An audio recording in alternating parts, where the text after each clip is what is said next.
Okay, real talk. So yesterday I went to candlelight Christmas Eve service at my church, and we had the holiday family gathering at my sister's on Christmas Eve, and the plan was to go to church, go to that, but my plan was to be back home about 10 at the latest.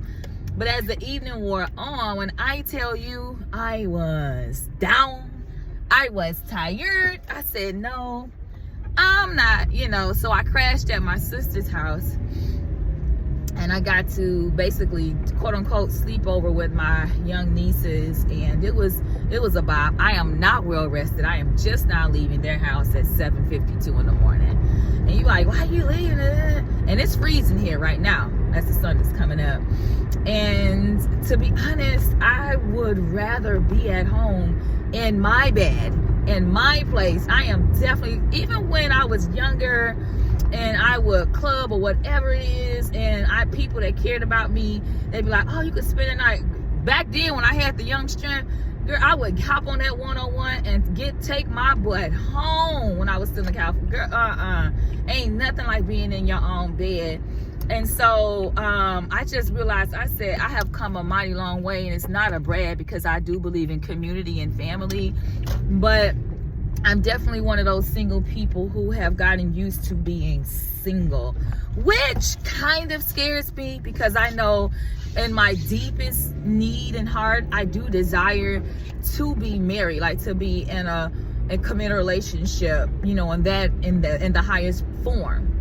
But as it stands today, I am just so single, and it's so interesting because I don't think my family coddles me in that way. They know I'm single and I'm okay.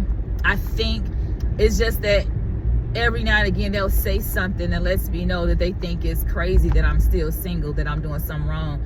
And they didn't really make it a big deal yesterday like they did at Thanksgiving, right?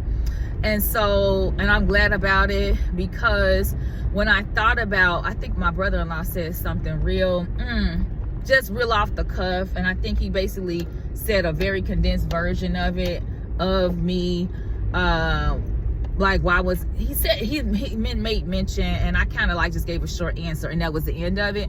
But I thought about that, and I said, I thought to myself, I said, the way I'm doing those kinds of conversations or comments in 2025, I'm going to have to be firm about the boundary. I'm going to have to literally say, my relationship status is not a discussion point for us, okay? And then just cut it there. I can't get caught up or allow myself to even get into a call and response, because it's not. And like I said in the longer video I made a short while back, people who got something to say about trying to have a relationship in 2025 that have not been single in this decade, don't say nothing. So I will say this: don't be having a pity party or looking down upon people that are single around the holiday, because when I tell you, I'd rather be at home with the one day I got paid off from the job this week. I'm okay. I truly am okay. I was thinking, I said, where would I like to be? Even if I was married right now. I overheard them. I was in my niece's bed, and they were in there opening their gifts and all that kind of stuff. And I let them have their moment together without me in the room. And I thought to myself, I said, at one point, that would have been what I thought I wanted. But since I have not had that for so very long, I do not desire, even if I was with, like I said, in a marriage, we don't have to do the traditional stuff like that. When I think about the whole gift giving process, the only thing that I feel like I would want an actual gift given to me might be for my birthday.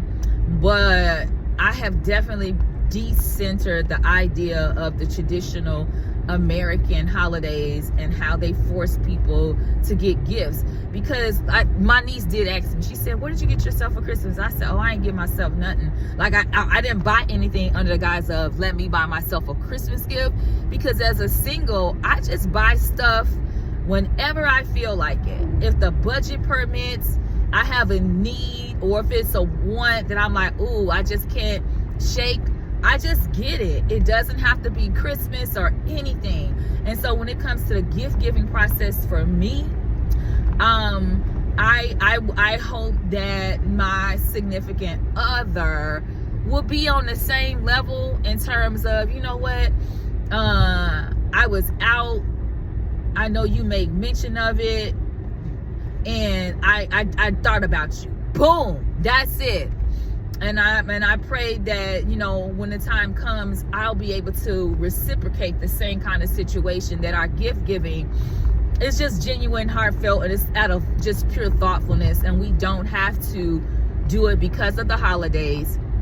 I also don't want to be dumb deep and say we can't quote unquote celebrate, but I would rather, it's freezing for me. It's 36 degrees right now here in Georgia. It's freezing for me. I don't want to be in no cold climate during the cold season. No. I would rather be bathed. Let's go ahead. Let's hop on whatever is hot right now. I'd rather say let's go and like vacation. I'd rather do that. Now look at this. I love to see it. I think I'm looking at a handful of black people. They out here running in 36 degree weather, and one of them got on a Santa suit. I like that. Now, at one point when I lost a lot of weight many years ago, I had started running when I was still in my hometown, Chicago, and it was freezing cold. And I remember in my mind back there, I say only white people did that. And so it brings my heart joy. Now I'm back to where I was. I can't see myself going running in the cold. That's just not my life. But I would rather create community around that. Let's get together and